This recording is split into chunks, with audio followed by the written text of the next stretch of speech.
Episode number 6 की starting होती है और रेन घर से निकल जाती है और फिर तभी उसका फोन रिंग होने लगता है और फोन देख मन में कहती है वो फिर से। और फिर वो कॉल उठाती है और सामने से कोई कहता है रेन तुम्हारे अंकल के पास सच में कोई और रास्ता नहीं है और फॉरेन में तुम्हारे कजन की हालत बिल्कुल भी ठीक नहीं है और उसे जल्द से जल्द पैसों की जरूरत है और इसीलिए तुमको जाकर उसकी मदद करनी ही होगी। और फिर रेन गुस्से में कहती है कजन ने कल ही ट्रेवल स्टेटस अपडेट किया है, अगर आप इससे मुझे धोखा देना चाहते हैं तो इससे कोई फायदा नहीं होगा और अब मेरा बिल्कुल भी मूड नहीं है आपसे इस बारे में बात करने का, इसलिए अब मैं कॉल काट रही हूँ। एक मिनट रुको रेन, क्या तुम अपनी मॉम डैड की मौत का असली कारण क्या है ये जानने की कोशिश नहीं कर रही हो? अगर तुम्हें इस बारे में जानना है तो जल्द से जल्द तुम मेरे पास आ जाओ, मुझे तुमसे कुछ कहना है। और ये बात सुनते ही वो चौंकती हुई कहती है क्या आपने क्या कहा? प्रो पर्सन कहता है मेरे हाथ में एक इम्पोर्टेंट सुराग लगा है जिससे ये साबित हो जाता है कि तुम्हारे मॉम डैड का एक्सीडेंट कोई एक्सीडेंट नहीं था बल्कि। और फिर रेन कहती है अगर आपको पैसे चाहिए तो कोई बात नहीं, लेकिन मैं आपसे आमने सामने बात करना चाहती हूँ और मैं आपका यहाँ पर गुआंगवांग बिल्डिंग में इंतजार कर रही हूँ, जल्द से जल्द आप यहाँ पर आ जाइए। और फिर सिन शिफ्ट तर कुछ समय बाद वो वहाँ पहुँच जाते हैं और रेन उनसे कहती है तो कहिए। और फिर वो व्यक्ति उसे एक फोटो देती हुई कहता है ये फोटो तुम्हारे मॉम डैड के एक्सीडेंट के पहले एक गैदरिंग में ली गई थी। और उस फोटो को देख वो रोने लगती है और आगे वो व्यक्ति कहता है और ये सीन 6 साल पहले एक फायर एक्सीडेंट का, ऐसा कैसे हो सकता है? और फिर रेनू सी कहती है ये फोटो कहाँ की है? वो व्यक्ति कहता है इस बारे में मैं तुम्हें ऐसे ही नहीं बता सकता, पहले तुम ये बताओ कि तुम इस फोटो के बदले मुझे कितने पैसे दोगी। और फिर रेन कहती है लेकिन इस फोटो से क्या साबित होता है? तब वो व्यक्ति उससे फोटो लेती हुई कहता है क्या तुमने फोटो ध्यान से नहीं देखी? राइट साइड में एक व्यक्ति बैठा है जिसके हाथ में एक वॉच है और इस फोटो के सामने आने से पहले हमें इस बारे में नहीं पता था कि ऐसा कोई व्यक्ति भी है जो उनसे मिला था। अगर वो कोई गवाह होता तो वो इस तरह छुपता क्यों?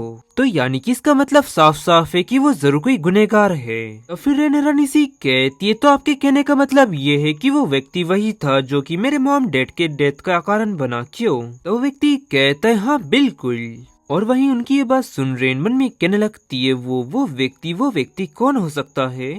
और फिर वो व्यक्ति आगे कहते है तो रेन में तुम्हें पहले ही सुराग दे चुका हूँ, तो अब बताओ कि तुम मुझे इसके कितने पैसे दे रही हो? तब रेन कहती है आपको इसके बदले कितने पैसे चाहिए? तो व्यक्ति उससे कहता है रेन तुम ये बात तो पहले से ही जानती हो कि तुम्हारा कजन फॉरेन में है और उसे बहुत सारे पैसों की जरूरत है, तो 2 लाख युआन कैसे रहेंगे? ये सुनते ही वो चौंकती हुई कहती है क्या 2 लाख? अंकल आप कुछ ज्यादा ही लालची नहीं हो रहे हैं और कहीं ऐसा तो नहीं कि आप मुझे झांसा दे रहे हो ये नकली सबूत देकर? तो वो उसी कहता है नहीं ऐसा कुछ नहीं है और मैं इस मामले में तुमसे झूठ क्यों बोलूंगा? अगर तुम्हें मुझ पर भरोसा नहीं है तो मेरे पास और भी सबूत है इससे रिलेटेड। अगर तुम मुझे अभी 2 लाख युआन दे देती हो तो मैं तुमको बाकी के सबूत भी दे दूंगा। ये सुन वो हैरानी से कहती है आप ये क्या कह रहे हैं, क्या सच में? तब उसके अंकल नजर चुराती हुई कहते हैं हाँ बिल्कुल मैंने वो सारे सबूत घर पर रखे हैं। फिर वो कहती है अंकल अब मैं कोई बच्ची नहीं रही और इस तरह की बातों से मैं बिल्कुल भी बेवकूफ नहीं बनूंगी। ये कहकर वो वहाँ से निकल जाती है और फिर कुछ समय बाद उस फोटो को देखते हुए मन में कहती है